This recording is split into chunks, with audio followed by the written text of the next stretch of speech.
No. Well, I don't think so. Not that I know of. You never know, though. I don't like the title for the first one, so I'm not going to share the title with you, because I'm going to change it someday. All right. We think we see what, who, when, them, but not us, not this movement, fluid, lucid, gleaming, dreaming, teeming, indiscernibly.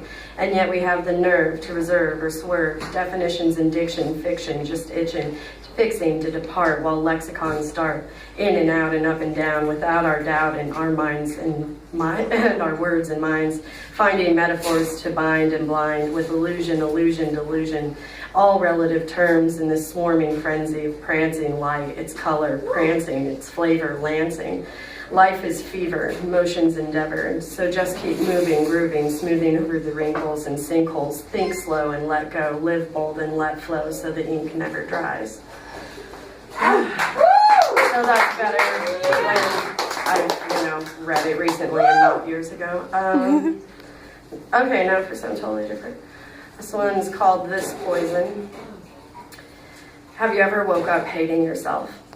Have you ever felt that irresistible pull to consciousness and thought, no, please, just let me go back to black?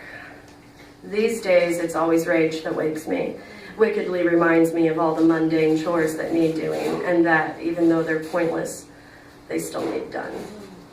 It's a sad thing when you realize you'd rather slit your wrists than fold the laundry. You'd rather punch a bloodied hole in the wall till your hand shatters than beg another asshole for a chance at a minimum wage job. It's even harder and sadder when the morning comes that the wrath has turned cold, and the only thoughts you feel any pleasure from are violent ones of hurting yourself and scores of others. There isn't medicine for this poison. It's too crafty for that. Some naively suggest love or laughter or generosity, but they don't know.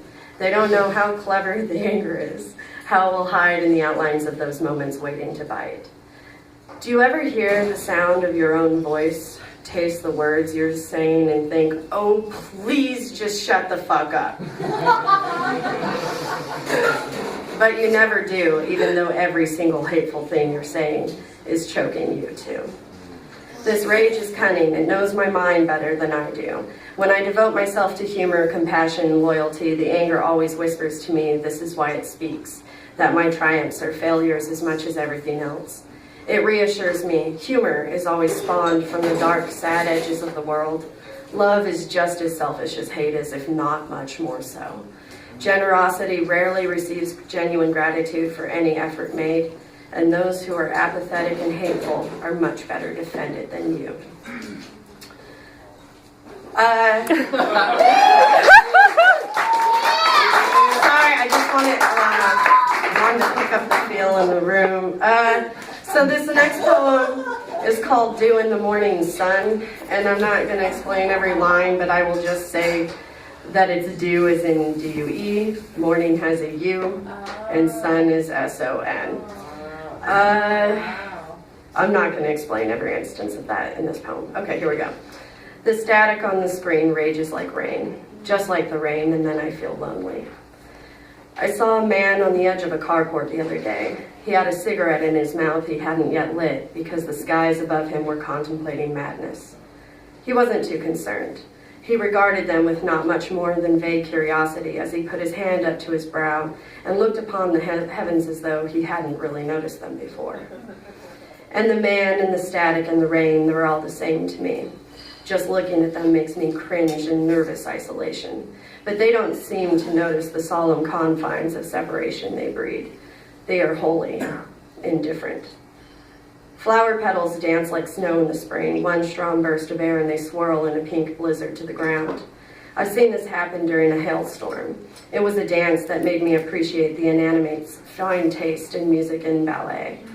The petals twirled so light and gracefully, easily tempted to another spin with a flick of wind, while the ice pebbles fell with the steady percussion of a billion insect heartbeats, each one popping up once more after impact for finale and scene.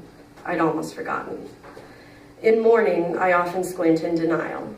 Light, for all its warmth and promises, is not always a welcome companion with its incessant demands for attention. Father always told me we had to attend to these things. Every why always had the same answer. We have to pay our dues.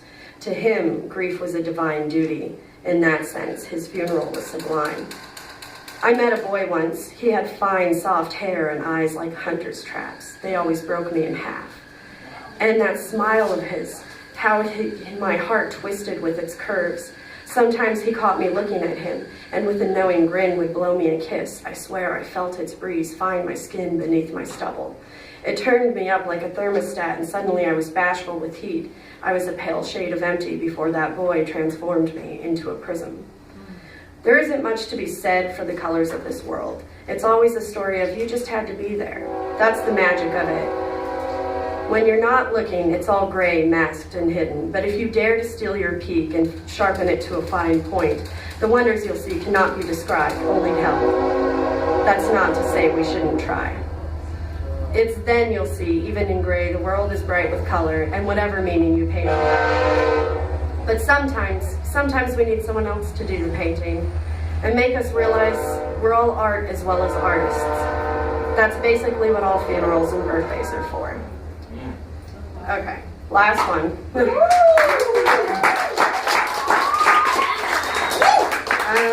last one's an ode, and it's called Here's Something to Be At. And this one's for the Beat generation, the Jacks and the Keeseys who never knew Nintendo, only further and further on empty roads, only LSD, Jimmy B, marijuana, all you need is a blender. And then things can swirl and mix like lightning and Kool-Aid, like them, how they were and now are not. But we won't forget them or what they deliver to us, the flow, the knowing, the everlasting high of writing and reading, of dancing, of riding trains and owning nothing but their minds. And this is what they taught us, this is what they knew. So here's one for the beats, the beaters, wife beaters, and all sin. Such fine clothing can't be waste or wasteful or wasted like they were, like we are when we feel them.